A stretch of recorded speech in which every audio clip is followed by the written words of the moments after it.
Welcome to this episode of FTK Over the Air, the first one of 2023. So we just Happy New Year. Yeah, we just came back from the holidays, the break for us. And so we're back into our schedule of releasing episodes. And Lynn, you're here, you're healthy this year. How was your holiday? Christmas was great. I spent New Year's Eve sitting in my chair and not doing anything that could compromise my safety. Because if you recall, a year ago on New Year's Eve, I fell through the ceiling, cracked my spine, had emergency spinal fusion just for fun. So this year I was not taking any chances, and I sat very still all day long and didn't do anything dangerous, and I made it through. So that's a win. Well, how were your holidays? Good. I didn't fear falling through the ceiling. But, just took it easy. And yep. I think it was just the perfect amount of time, because I think as it got towards the end, I was like, okay, I need to get back and start doing something, because it was just, it's starting to. You get a little stir crazy just kind of sitting around at the end of it, right? Yeah. My life was starting to degrade. And I think, yeah. So, but yeah, so we're back with an episode. We're back to work. So we've got YouTube stuff, we've got the podcast, and we've got a lot of cool stuff scheduled for 2023 this year. I think with the software and with forensics in general. We can't talk about that yet, but it's going to be a good year. It's a secret, but it's a big, fun secret that we can't wait to reveal very soon. Yeah.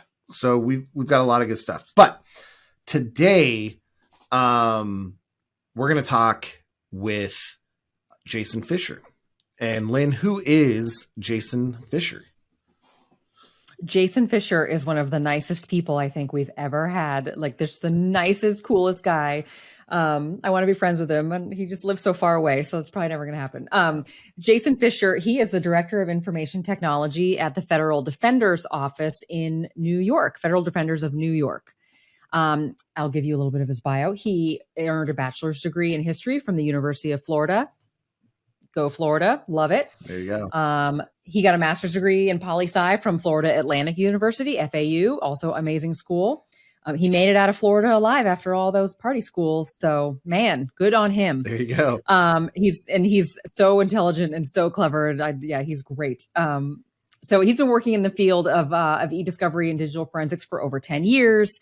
The Federal Defenders of New York is actually, as we know, they're a nonprofit organization. As of right now, he said, they're nonprofit. They are actually not government employees. They're just a nonprofit organization. They defend clients in the southern and eastern districts of New York. So when we think about the public defenders, right, what do we all think about? Oh, we watch, Law and Order, Special Victims Unit, and we watch all these legal procedural shows on television, and, Olivia Benson and detectives, and, they're dealing with attorneys. And you think a lot of those people, that they criminally apprehend on those TV shows might get a federal public defender because, they just stabbed somebody and they're probably don't have an attorney on speed dial. Maybe they should. But so we think about it in such a glamorized way. I mean, even on TV, they sort of make it known that the federal defenders are like, hey, this is my job. I'm assigned to try to defend this person. Based on whatever they'll admit to me, I do the best I can to negotiate, the best, fair sentence or deal for them that everyone seems to want to agree on. But, it's still television, and, everything just gets wrapped up nice and neatly with a bow on it after 60 minutes. Mm-hmm. And real life is not like that at all. And so I think, the big takeaway after you listen to this conversation with Jason is, it's hectic, man. There's so many cases going on simultaneously. They don't always have all the resources that they need. Because they're not a big, gigantic, huge, law firm or corporate in-house legal department that has big money clients, right? They are a nonprofit organization and affiliated with the government, but not necessarily government employees themselves. So they're in kind of a funny spot where they really have to make do with what they have, and they certainly do a lot with what they have. So his office that he works for, what were some of the big cases that his office was involved in recently. There were some big ones. Yeah. So he worked on the Cesar Sayoc mail bomb campaign. And that was just in 2019? That was only a couple years ago. Yeah, it all runs together, and then you got the COVID mixed in there. So, but yeah, within the no, you cannot mail bombs to political figures. No, because you don't like them. No, we learned that from him. You crossed a line somewhere around there. Yeah. The Joshua Schulte Vault 7 CIA WikiLeaks stuff. He worked in relation to that. So he's not a stranger to high profile cases. Sayfullo Saipov ISIS inspired attack. He also was associated with that.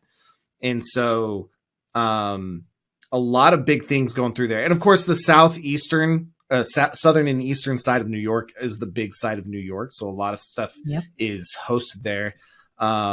In fact, I wonder if he'll be working the FTX big fraud case, I think is going to be worked out of the New York area there, the Manhattan area. So who knows? We'll have to get back with him and see if we can get details on the crypto fraud going on as well. We're going to have to start a group text with Jason. This is, yeah. We just got to wait for it all to adjudicate and then call up Jason. But yeah, I learned actually a lot of stuff talking to him in this episode because I've actually worked with, in a training capacity, the federal defenders since I came on with Access Data years ago. And there were things about how they function and the types of cases they work and some of the problems and solutions they do that I didn't know about. Even, I've run probably 8 or 9 week-long events and classes with the federal defenders over the last few years. Talked with a lot of them. And this was really educational for me just on how they operate. And as you mentioned, like some of the TV shows, most of the TV shows like CSI or Law and Order, they focus on the prosecution side because that's where a lot of the problem solving is, right? And maybe a lot of the narrative, but we don't often see what happens on the other side. And so it was good to sit down with Jason and talk about what he does and how he does it and how things happen. And it was really cool. So. Yep. And I think the key is it doesn't even matter who we're interviewing and who we're talking to. But the problem, number one problem always is we have so much data. We don't even know how we're going to get through it. Right. It doesn't matter if you're a corporation, public sector, law enforcement, like whoever you are, whatever you're working on, everyone's common challenge is I have so much data and I don't have enough human beings and, or even sometimes technology to be able to crank through all that data fast enough so I can find what I'm looking for. So yeah, Jason kind of shares a lot of his workflow secrets on, I'm receiving some phones from some criminals and I don't even know what I'm getting. I'm not sure until they just show up and hand them to me. And I don't know if that phone, has half a terabyte on it or multiple terabytes on it. Like I just don't know what I'm walking into. And so I have to use the tools in my toolkit to be able to get as much as I can off that phone. And again, do you get everything off the phone? Do you just look for certain things and get a filtered collection off the phone? Like he shares some good wisdom with us on, how do you get through that as quickly as you can to meet deadlines and, to hit your objectives for your side of the case. Yeah. He's got a lot to do. Yeah. Whether you're working for law enforcement on the prosecution side or defenders on the defense side, of course, there's no shortage of work. No shortage of cases, no shortage of work, and no shortage of data. So, yep. It was really cool. So, but he's doing it all. He's doing it all with a smile and that clever little wink in his eye. So make sure you watch us on YouTube. If you're only listening to audio, you guys are missing out. That's right. We do this on video. If you go on YouTube and you go to Xero Media, and we have an entire podcast series. We have this is 19 episodes now. We've got almost 20 episodes. Half of those are on video. So yeah, totally adds a little bit more to the conversation when you can see and hear our guests and hear their story and watch them tell it. So yeah, he does everything. He's cool as a cucumber, man. It was really fun to talk to Jason. And yeah, if you're a bit an audio only listener, thank you for that. Totally give the video a shot. You might find that you like that even more. Perfect. Either way, we're glad you're here. Absolutely. Well, thanks, Lynn. And let's jump over and have a chat with Jason.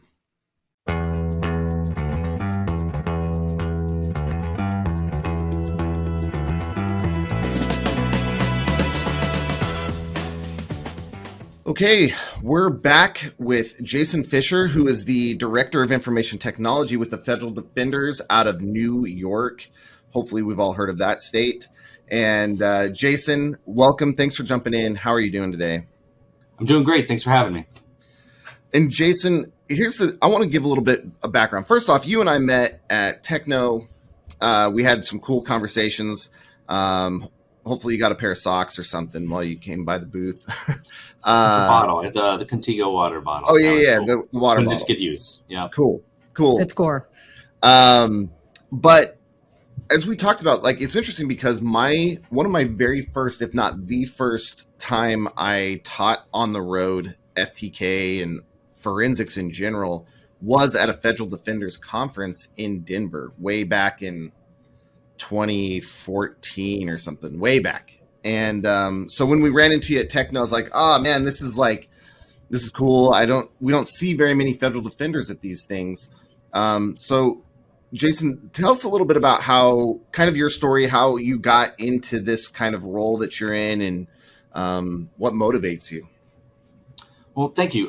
Yeah, it was good to meet you there too. Glad to catch up with everyone. It was my second Techno as it was. So it was good to be back. I got into this industry in 2010. I moved up to New York from Florida after getting a bachelor's degree in history and a master's in political science. I worked for a vendor right as I moved into the city, got a job that just basically dealt with all the lifeblood of what law firms deal with, right? Paper, printing, copying, scanning, hosting that material, digitizing that material. So I got to go run around New York for a few years, picking up all the boxes and hard drives from all the big law firms in the city and going through the freight elevators and bringing things down.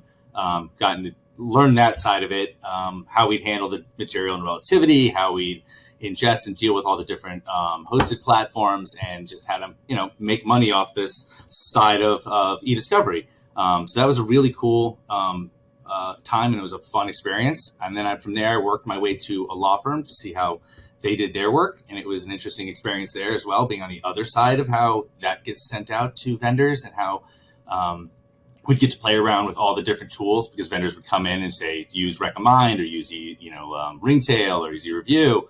I haven't touched any of these in like 7 or 8 years since leaving law firms, because as the Federal Defenders, we don't have a lot of money for these. We're a nonprofit government agency to a degree. We're non-government, but a nonprofit. We take cases from the courts for clients who cannot afford attorneys. So I moved over from the vendor to this job because I saw the opening. I thought it was a really cool place to just grow and try new things. And I liked the mission. I thought this was really needed and important, and someone should be checking the work and making sure this is all done properly. And so it was it was a good transition over there in 2015, and I've been there since.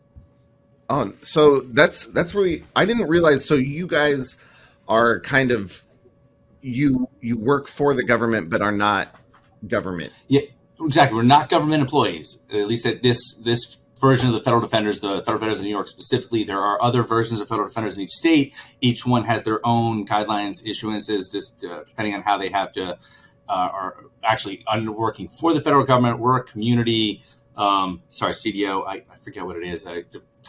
Forgive me, I forget specifically what it is. Community Defender Organization. There we go. Like I said, I tend to ramble a little bit. So we get to operate a little differently.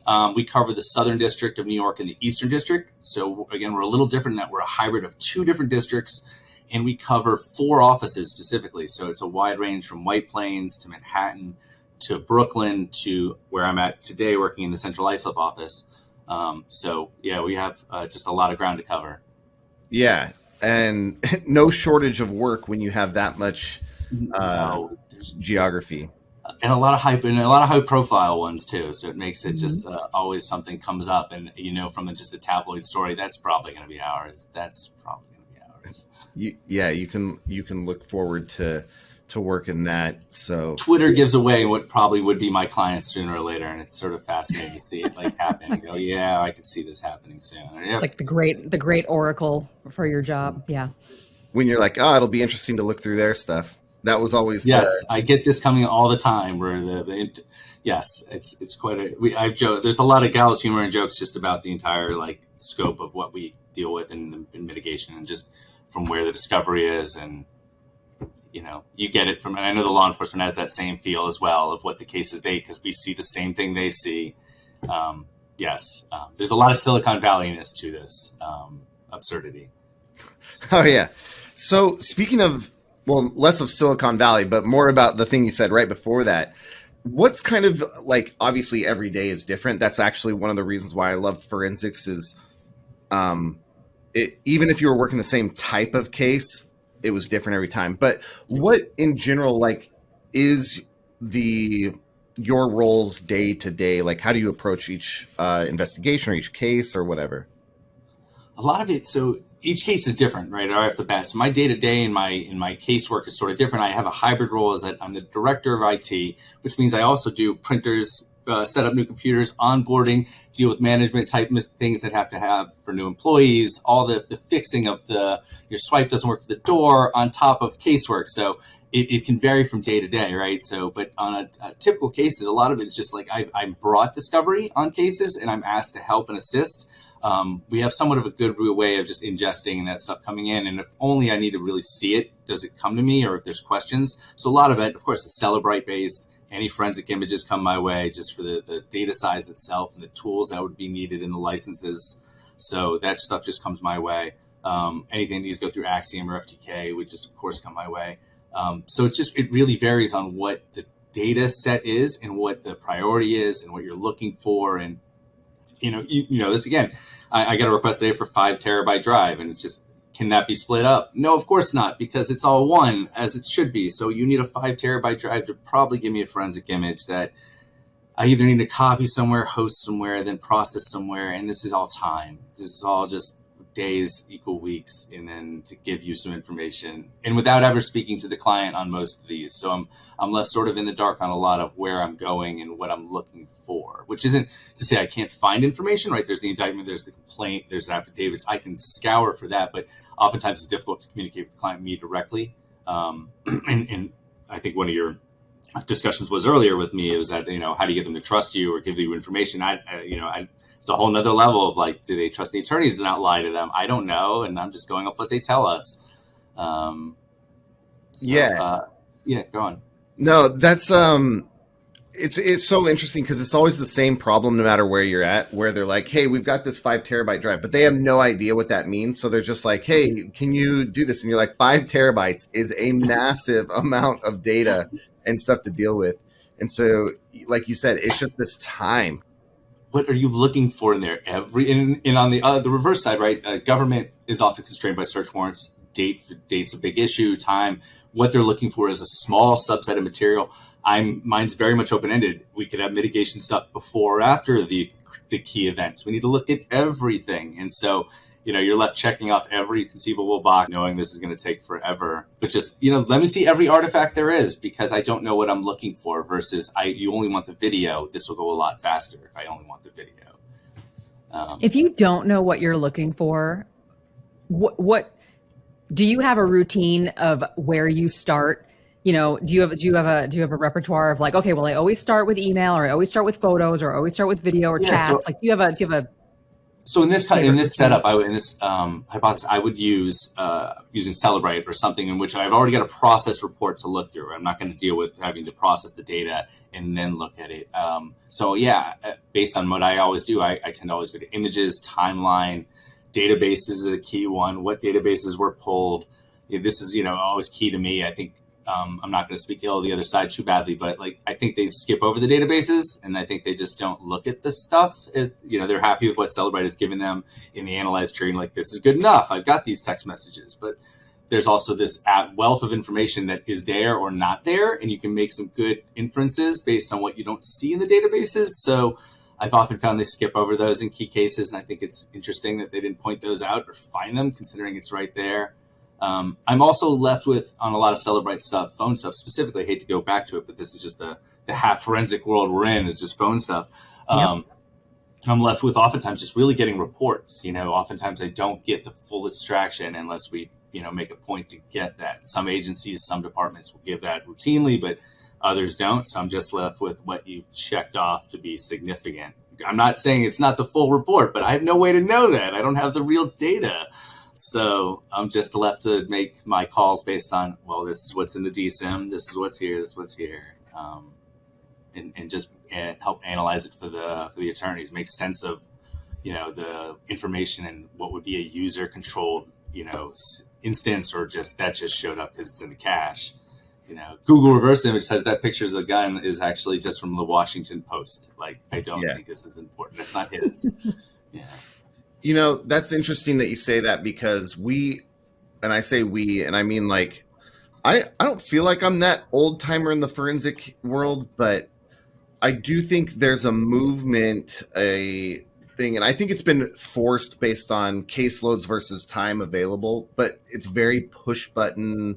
We're kind of moving to a very push button. So like you said, hey, I push the button on the tool, it's going to spit out what it spits out, and I'm going to go with that. But like you said, there is so much information in the databases that may or may not be there. Or I like what you said, where it's like, hey, the lack of stuff can infer information as well. And so it's really interesting that we are kind of moving that way. And I wonder, it'll probably last as long until some high profile case is lost due to something. I mean, like high profile, to where it causes a culture shift on the kind of the prosecution or law enforcement side, or whatever you want to call it. So I see there was a recent on this sort of collect everything push that was going on for a long time. I think there's been an acknowledgement by the other side, by the DOJ and their prosecution offices, like, let's not grab everything at every site. We don't have the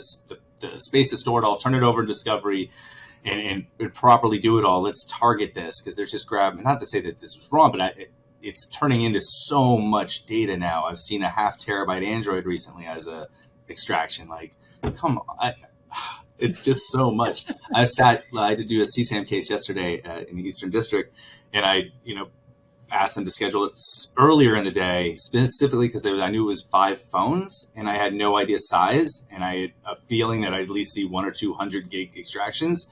And just to sit there opening each one would eat up, just the time involved in opening all 5 is an hour. So can I please start sooner, open them all up so that I don't sit there waiting on a progress bar for half a day? Which I think we all acknowledge. We do a lot of progress bar waiting. That's the secret of forensics, man. That's all work is watching that progress bar move from one side of the screen to the other. Open the trace window. Is it moving? Yes, it's moving. Okay, I'm sitting here. So then what is your feeling, though? Because, right, even for us at our company and everywhere, there's always a hot buzzword every year for technology, and it's automation, automation, automation. Let's automate everything. Have you guys dipped your toe in that water yet of man, I do have a crap load of data. How the heck am I going to do this as a human being?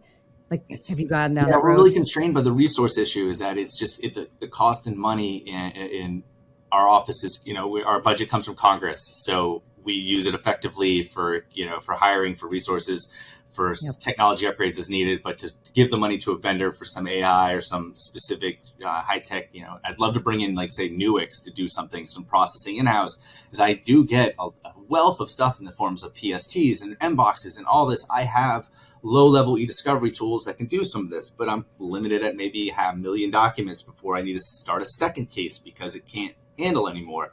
I'd love to actually do some really good stuff, but the licenses are so cost prohibitive. And we're not a money-making enterprise, so this can't just, can't be spent that way. I have friends that are still at law firms and other vendors, and I talk to them, and it's quite funny because they just have the resources to do stuff. Right. Nope, can't do that. Yeah, it's a little harder to pass because I know I'm like Lynn said, former forensics, we talked about it, and Xtero is e-discovery. So this has really broadened my view of the e-discovery side. And it's just like any cost that a lot of these big law firms and legal agencies have, they just pass to their client. Like, hey, if you want us to do this, well, it's going to cost you this much. when you work public sector or with the public sector, there's no client. You can't. I mean, you pass your costs to this dude who's facing, life in prison. Like, he's going to be like, what? What do you mean I'm going to pay what? No, you can't. So it's no, there's no one to pay the cost to. This is how the system is set up, and it's everyone gets their defense. We're going to go through the system. Everyone gets their the right. I'm going to check their work. That's how I've always looked at it. Right? It's just a weird thing. Like I can only do so much of what they oftentimes just turn over or tell us. So I'm really at not to say like we're not on a fair footing, but in the same, do the CSAM cases, I can't do the same work they can do in their lab. I'm somewhat handcuffed in that I'm on their turf, their system, their computer, no admin rights, no internet, and barely a license. I can't do much research. Like they're in their lab, as dual monitors, triple monitors, whatever, every tool they can imagine, most of, all the high profile suites of licenses to just eat at the data and constantly work with it. I'm here for 3 hours and I can come back if I want, but like, it's hard to really, to say it's a fair footing is not, it's just, okay. And then you get into the classified cases, which are worked out of a SCIF, which are just another total unfair footing in that this is the system. We're all going to play by it, but it's hard to do this job doing a SCIF work, just a lack of understanding of what you could ask for and what they turn over. That comes up with the attorneys who just don't know what they should be asking for or looking at, and what's available.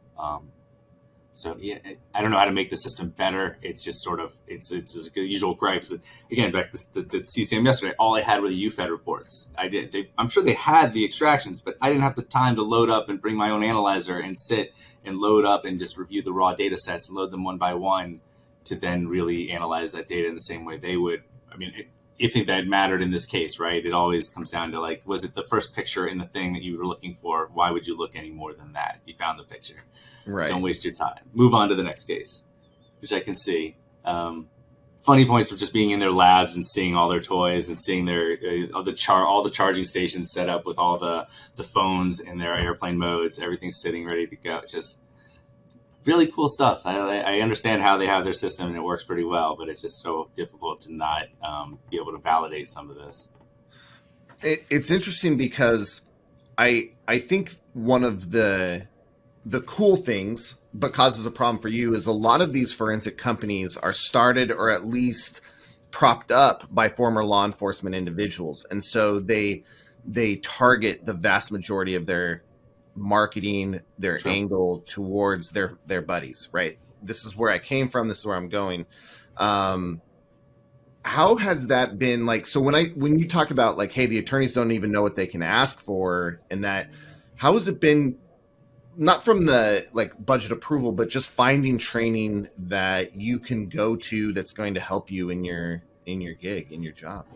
I think that's been really positive. I wouldn't say anything negative on that side. The vendor's been more than willing to work with us. At their heart, they're sales companies. So any new accounts, new revenue. So they've been really helpful. I think I've not had any issues with any of them as far as teaching me the software, teaching my, the other analysts the software, even volunteering to, they all have their user summits and setting that up and going to those.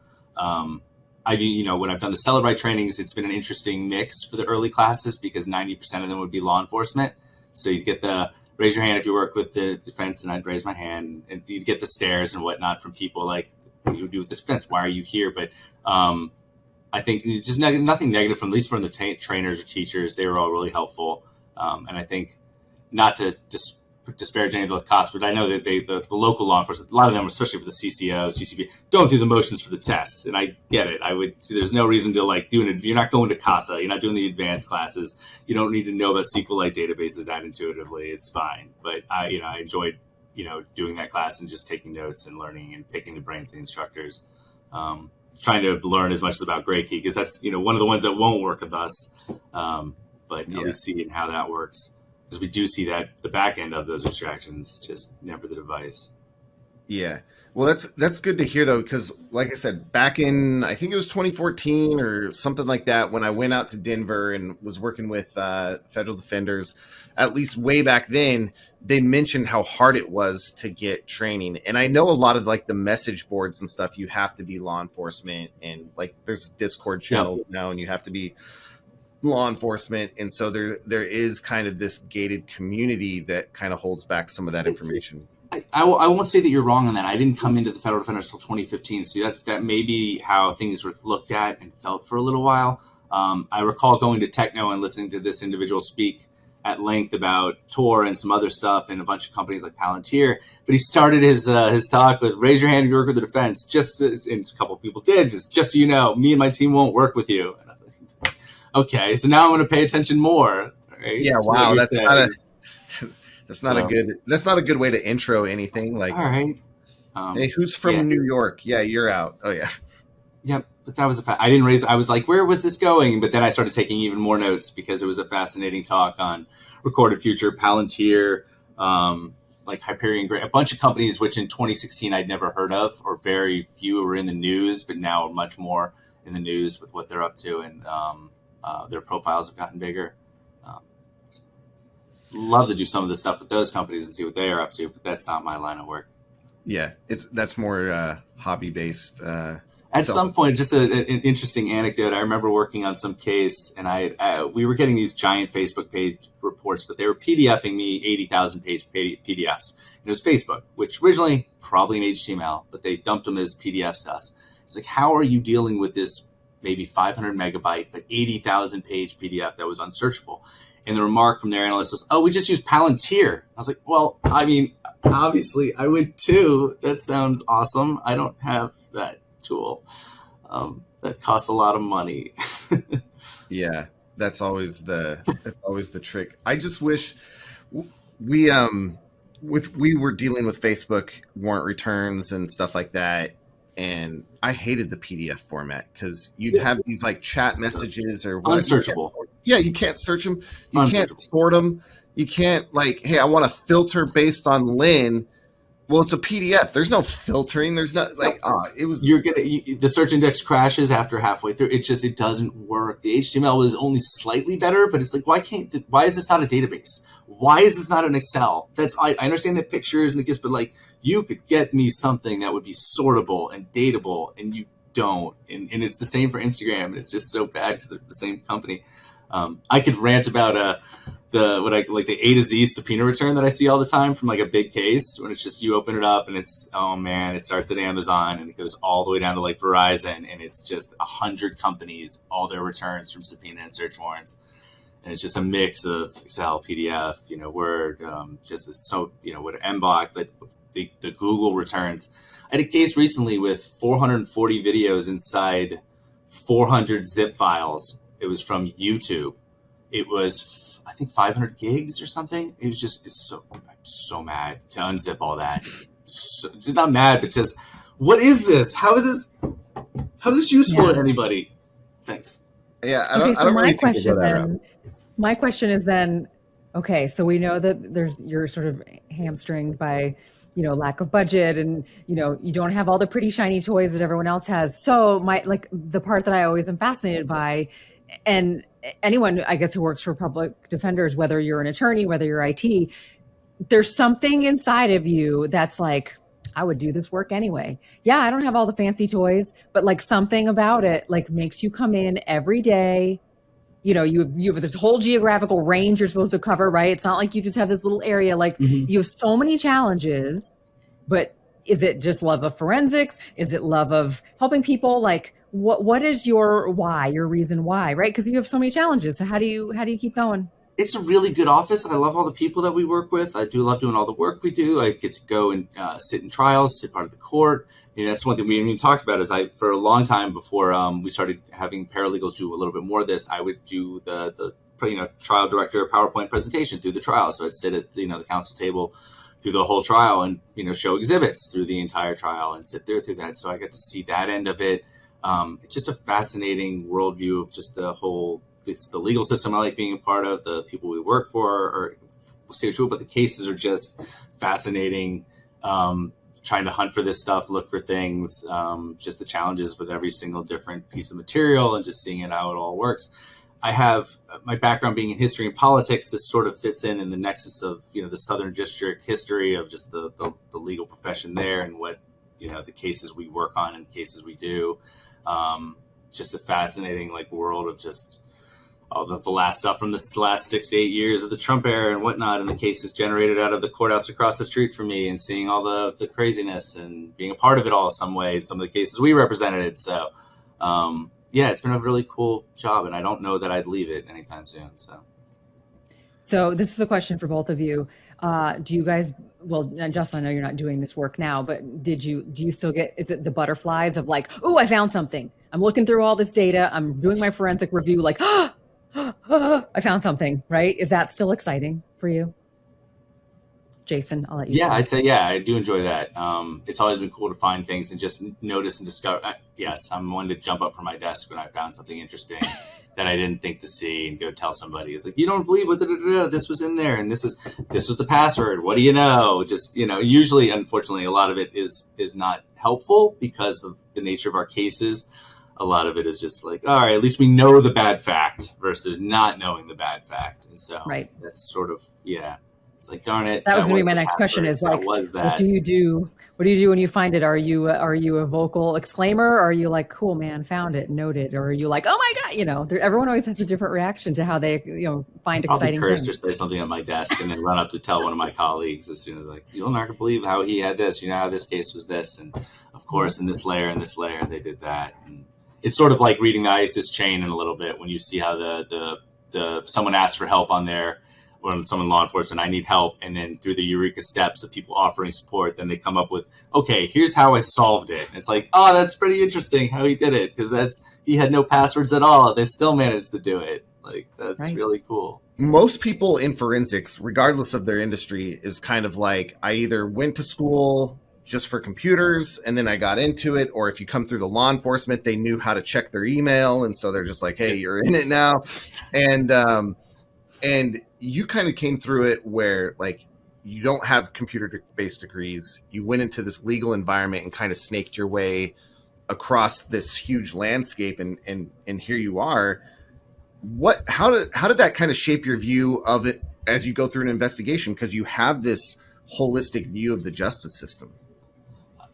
That's a really good question. So there's oftentimes I have conversations with people that work still in law firms, and they can't wrap their heads around not getting a load file and Bates number produced discovery. And I'm like, no, you don't understand. They just dump everything at me. Not to say that this is wrong, but this is just the system we live with. Like, I may get, like when I said this subpoena return search warrant dump, right? It's like, that may be Bates numbered material. That may not be. That may have file names that are original. That may not. There is no cross-reference. I don't know if I got everything. I don't know if they, like in civil discovery, it's a fascinating, like each side must produce according to specs. It's all laid out. It's all mutual. And if one side is withholding, there's fights on all fronts. And it's very, instead we just assume we got everything. They're not withholding. And so it's a very interesting, and there's the lack of or clear-cut organization. They oftentimes do give indexes, and so there is some cross-reference, but in terms of like the breakdown of what every single file is, that's not the case. I don't get a reference for every file name matching what it should be. Like I said, is it Bates numbered? Is it not? And so I can look at it from like that perspective of, here's how I know in the other side of the world this would be acceptable. Here's what they're giving to us now. And here's like, I can make sense of how they've done what they've done, why they've done what they've done, why they didn't get TIFs, because, well, here's why they didn't do this, because it would cause, like in some cases, SEC related, finance related, coming from banks, it's all going to be produced discovery with concordance load files. Well, if it comes from Amazon, it's not going to be that. They're just going to dump you some Excels and PDFs. So that's just how they produce. And so it's my ability to, I think, understand all of the life cycle of how it can go back and forth from a vendor back to the Department of Justice and then back out to us. Has made it just a little bit, just seeing that e-discovery to the legal side, not even talking the forensic side. I had some case recently where they produced to me, I don't understand it. I got what basically is an extracted EO1 image, but in Bates number TIFF, they withheld all the stuff that can't be TIFFable, produced native Excels, but gave me an entire like C drive in TIFF. Like, why? How is it useful, man? I could just give me the EO1. Why would you even process this? What were you doing? And so, like, yeah, just being able to explain it to the team, why? What are we looking at? Why is none of these TIFFable? Well, here's why. This is stupid, but this is what they did. They paid money for this. Yeah, I think it's so interesting to have that perspective from both sides, because e-discovery and forensics are kind of related and they both deal with data, but they are kind of worlds apart in the way, like you kind of described, the forensics is the Wild West compared to e-discovery, because everything is like, okay, you will give us this and you will give us this and it will be in this format, it will be numbered like this, blah blah blah blah blah. Are we in agreement? Yes, shake hands, whatever. Forensics is like, here's your EO1, Jason, peace out. Yep. It's just like, whose EO1 is this? Who's the profile? I have no idea. Like, it says so and so Van Gogh, but like that's not the client's name. Who is this? I have no idea. Like, okay, I'm just running blank search terms. Yeah. Yeah. But is it your job to be able to remember, Justin, we always talk about like placing the suspect behind the keyboard and verifying that this is their machine and it was them and they were the one that took the picture and they were the one that sent the, like, do you spend a lot of time having to just prove that before you even get into the evidence to make sure you're, like, to your point, like, am I even looking at the guy's computer that they... A lot of what so oftentimes it's, you get in a case where I get the data set and I'd be wanting to look at information into it only to discover a little bit into the case or talking to the attorney, a statement's already been made, so it sort of doesn't really matter what I find on this machine, where I've got to deal with the fact that they've made statements to the police that probably implicate them in some way. So whatever I do here doesn't matter. So that's often the case in a lot, spoil it in a sense, but that's often the case in a lot of it, is that people do speak to when they're what's the word I'm looking for, under questioning, they do talk. They don't ask for lawyers, so in that process they do give up information, which tends to make a lot of what I do in the discovery process not matter. So again, back to verifying what I'm seeing, that's accurate, that's the right EO1, that verifies the MD5 hash. Does it matter whose this is now? Is this going to go in a drawer? Okay. So yeah, it's really a case by case. Putting them behind the phone is, I think we deal with phones a lot more, right? These days, I definitely do.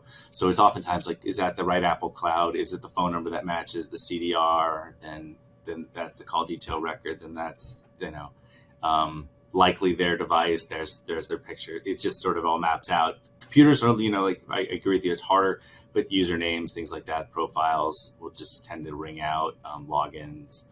So easy to figure out, depending on not getting like 20 or 60 hard drives. We had some case, which thankfully I don't have to look at. Guy was extradited from Romania or Colombia. He's Romanian, hacker, something or another. They asked for 20 or so terabytes of drives. I ended up looking at all the EO1s. I pulled all the text files as I was just wanted to see this. It was 60 devices, a range of USBs, externals, internals, whatever, you name it, but all 60 EO1s. And thankfully, it's all like in Romanian, so nothing I can really do to help that. And so I just laughed at, like, is anyone going to look at this? And very likely not. So thankfully I could just let those be paperweights. Justin, you have so many devices, but like, how many devices do you own total? It'd be like that. If they hit my house, it'd bankrupt a small police department. I don't know. Like, maybe I shouldn't have asked you that question, and you shouldn't have admitted that. I don't know, but it's too late now. That's my defense, is security through obscurity. No, the other thing is, make sure this is stupid. I read this in some book, hacker book, but it was funny. I laughed at it. And I could see just the mind-numbing work that would be done on the other side. It was just every flash drive, just buy 100 flash drives, encrypt them all with TrueCrypt, put a ridiculous password that you never remember on every one of them, and just leave them. And just have at it. You'll be there for the eternity. We would talk about that. See them on the other side, being like, we know there's nothing in these, but we have to do this. But we have to do it. I know we would talk about that stuff in the office all the time. Just have like random encrypted stuff hidden around your house, like. But you got to put them. You got to put the jump drives like in between the mattress and stuff, so that it looks like you were trying to hide it. Right, looks real juicy, juicy evidence. When the DOJ hit Eastman's house a couple months ago, they brought the USB sniffing dog. I want to say it's Eastman. I may be wrong, but the USB sniffing dog. The anecdote I remembered was the dog's name was Browser, which I thought was great. It's just really funny. That's really cute. Mm-hmm. I met my first USB sniffing dog at the ICAC conference in Seattle, And I was thinking, man, we've all got this stuff laying around. He must be going crazy. But yeah, it's kind of interesting. Dogs are very malleable creatures, and it's just like, hey, we're going to teach you how to sniff out computer chips and stuff. And so that's pretty cool. But yeah, we've talked about that. But yeah, I have a lot of storage drives around. Fortunately, I don't do anything illegal to try to keep them out of my house. So, but Not yet. You haven't. not yet. There hasn't been keep it on the up and up. not a big enough motivation yet to do anything illegal. So I wouldn't last long in prison. So, Jason, yeah. what is I always like, most people, right? Lay people. I'm a lay person. I did not work in forensics. I just work at a forensics company. But, so we're like, ooh, how much of this is really like what you see on TV, right? I watch all these procedural crime shows on CBS, and, I know what's, I feel like I know what's going on in the real world. But I guess my question is and I ask this to everybody, I'm like, since you actually work like in the trenches, right? Not even in the pretty part, right? But you work in the trenches. What is the most similar part of what you do that is a lot probably like a TV show, and what is so completely fabricated in most TV shows when we talk about forensic investigation and even just the public defenders? Are there like myths and facts that you would? I think the CSI one is always the images, the video and images. Clean this up. I've got this black and white video footage from a camera of them walking down the street, and he just happens to catch a light right. Can you make this better? And it's like, not really. There are tools. There are some things that I've seen recently that are really cool, but I don't have them and I don't own them. So no, there's not much I can do here. So that's right. Zoom in on this license plate and magically make it clear. It's 10 kilobytes of data. There's nothing for me to CSI up. There's not enough depth there to do anything. Right. What's the most like TV in the forensics world? That's interesting. I don't think I've got a comparison because it does such a poor job of just displaying what's possible and the times involved. Like, show me a show where the guy is watching a progress bar for like a long time. Then that's accurate. That's how that goes. Or holding the phone up and down and doing all the Android mechanics and to get an Android to root and just, because that's in. No, it's not just plug in. No, they had to break the password. This took forever. There was a backlog of phones. That's not how this works. You can't just jump the line. That great key's been humming for 7 months. It's just, they don't understand that. I think in the legal world, what's always blown my mind, especially on the federal side, is always that I bring up the closing arguments in cases, which I think is always fascinating. Like state court, Law and Order is always state court. So it's opening and the closing is done by both sides, and that's a wrap. In federal, which always just blows people's minds, and I think it's just a fascinating thing, is the government goes first for closing, the defense goes second, and then the government gets up again for a rebuttal. And that's the end of the case. And I don't think people who'd ever sit in federal court, because there's no cameras, there's no video, you don't see a trial unless you're part of one. Like, oh, wait, that gets to go again? I thought that was... So I think that people don't know that. I always thought it was a fascinating fact. And I didn't know that till I did this either. Just, really? Okay, but why? Okay. I've even told the reason I still don't agree with it, because it doesn't apply to state court. Like, my defense attorney did such a good job. Can we just end there? I just have this one thing. I could just clear everything up if I could just, okay. No, they did such a good job. Their song and dance was really good. And they get to go up and say everything you said was wrong. Oh, that's not nice. Yeah, I think if TV was accurate, every thing would start with them walking in and, what are you doing? I'm looking for the yellow tip cable for the Celebrite to freaking swap the Samsung. That was it back in the day. Everybody was always looking for that yellow tip, and you'd always find some agent out in the main area charging their phone with it. And you're like, no, you can't just take my cables. But yeah. Jason, thanks for joining us. As far as closing arguments, do you have anything you want to? Great, this is your chance. We are going to let you have the last word. This is why I'm not an attorney. Amongst many reasons why I'm not an attorney, I'm not doing that. I'm not on a soapbox. This is as close as I'll come. So, thank you both for having me. It's been a fun talk. No, thanks, Jason, for jumping on and shedding a bit more light on the federal defenders and your workflow. It's been great. Thank you.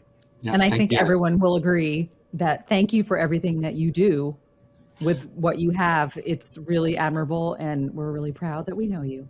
No, Thanks thank for you being for having here. me. Thanks, Lynn. Bye, Justin.